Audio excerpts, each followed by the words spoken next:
Vous écoutez RMC, c'est le 61e journal moyen de l'histoire du Super Moscato Show. En direct de la rédaction du Super Moscato Show, c'est le journal moyen d'Adrien Egoin. Et commençons avec un ancien coéquipier d'Éric Dimeco à l'Olympique de Marseille, Bernard Casoni, aujourd'hui entraîneur de Lorient. Oui, Casoni. Il est invité de Téléfoot hier matin sur TF1. Christian Jean-Pierre l'interroge sur les débuts de Rudy Garcia à l'OM. Oui, mais je pense qu'il a fait une bonne rentrée dans la matière. Hein. Et oui, il a une bonne rentrée dans la matière. Une matière spatiale peut-être, on ne sait pas. Oui, non, il a c'est rentré dans la matière. Une matière spongieuse. Il faut toujours rentrer avec modération. Avec modération. Mais parfois être dur. Voilà. Rudy Garcia est bien rentré dans la matière. Tout en étant tendre. Et oui, d'ailleurs, Bernard Casoni, membre éminent de la NASA, Eric. Sans transition, petit moscar d'un auditeur hier. C'est pas un membre de la Dream Team, mais c'est un auditeur. Alors c'est un auditeur de l'After. Et c'est peut-être une explication à ça, Vincent. L'auditeur s'appelle Julien et il parle de l'Olympique de Marseille. Dans un royaume de borgne, l'aveugle est roi. Oui, dans un royaume de borgne, l'aveugle est roi. Non, c'est le contraire, monsieur Julien.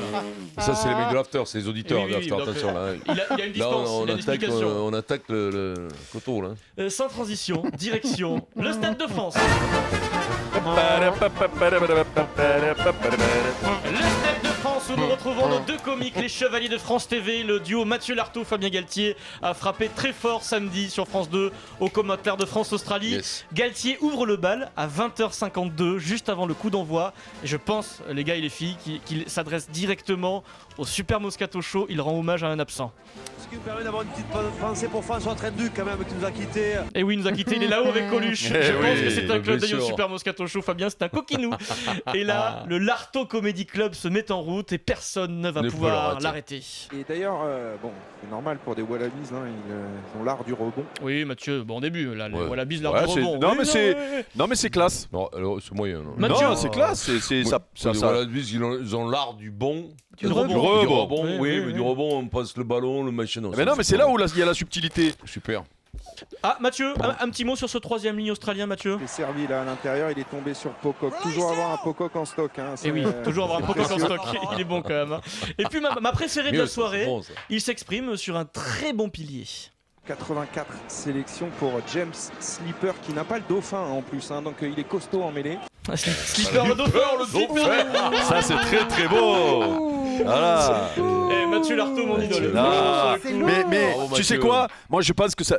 Alors il a beaucoup de talent, il peut en faire des spontanés, mais je pense que celle-là par exemple, c'est bossé. C'est ça, c'est le seul qui travaille. Il travaille à France 2, il a le temps dans la semaine.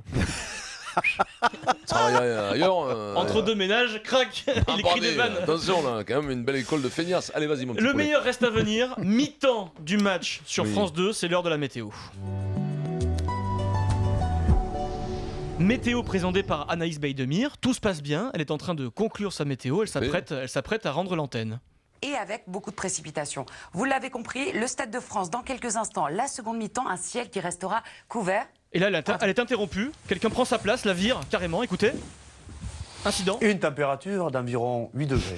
Et au niveau du vent, un vent secteur sud-ouest d'environ 50 km/h. C'est Fabien Galtier qui est venu conclure la météo sur France 2 à la mi-temps du match. Il est coquin, c'est Fabien, il est coquin. Il est bon. Il a viré Anaïs Baydemir, voilà, il a balancé un ballon de rugby, il a dit c'est ma cocotte, c'est moi qui présente la météo. Comment c'est possible? Enregistré, séquence enregistrée. Greffe ou pas greffe? Ça s'appelle du teasing. Teasing, ouais. Il est bon Fabien, à la mi-temps du match. Ah mais non, mais ils vont bien les deux là, je trouve. Ils s'entendent bien, oui. Non mais ça y a très bien. Tu sais que la complicité dans ce duo. Ils sont ensemble, ils sont en couple. Oui, ils vivent ensemble.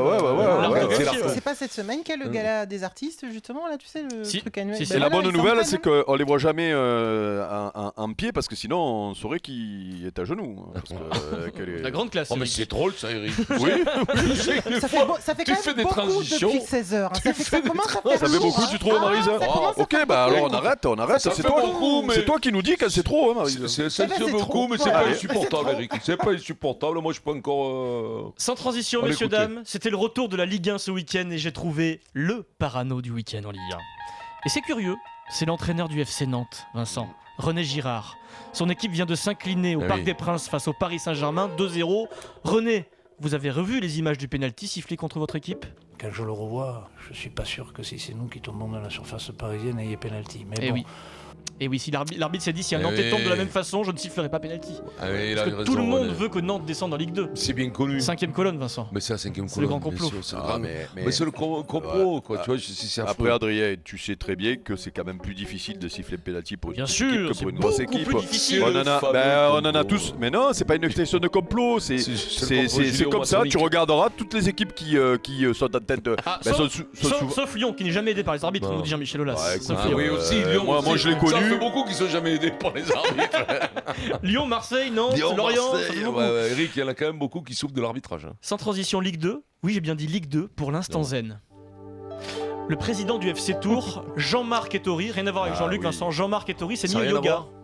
Et ça marche. Tours vient de perdre face à Sochaux. Ettori est donc le président. Et la presse annonce que son entraîneur, Fabien Mercadal, est sur la sellette. Il y a des décisions arbitrales litigieuses. Et grâce au yoga, Ettori est interrogé par beIN Sport. Il ne peut pas s'en prendre dans la même phrase. Vincent, on est d'accord ? Grâce au yoga, il ne peut pas s'en prendre à la presse et aux arbitres. Non, avec pas les deux. Avec le yoga. Ça c'est pas possible. Avec le yoga, c'est impossible. Même pas un ni à l'autre, le yoga. Fabien Mercadal, c'est moi qui déciderai quand c'est qu'il va partir, s'il part ou pas. Aujourd'hui, il est là. Le calendrier, c'est moi qui le décide. C'est mon argent et personne ne me dictera rien du tout. Fût-ce l'équipe ou fût-ce n'importe qui. Ou la Nouvelle République. C'est une colère froide. Elle n'est pas chaude, c'est une colère parce que vous avez un but qui est hors jeu, que tout le monde voit.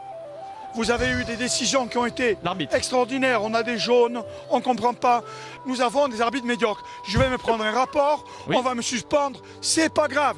Tu vois, c'est bien parce que grâce au yoga, il s'est maîtrisé. Oui, c'est juste un complot. Jean-Marc Ettori, qui est philosophe dans l'âme, tenait à conclure son intervention par un petit proverbe personnel. Ce qui est essentiel, c'est de dire la vérité en restant toujours debout et jamais à quatre pattes. Voilà, debout et jamais à quatre pattes. Jean-Marc Ettori. C'est bien connu, ça, comme proverbe. Le président de Tours. Est-ce que tu penses que c'est un proverbe chinois? Je sais pas. Je suis pas sûr. Tu sais, il est bon, lui, non? Ouais, mais tu sais, quand tu es. Chaud, t'es terrible. Non, mais notamment en Ligue 2, parce que là, ils sont derniers, ils sont donc en mauvaise position. Donc, quand tu as un club, quand tu as mis de l'argent dedans et que tu sais que ça tourne mal, parce que dès que tu vas en national, là, c'est fini, là.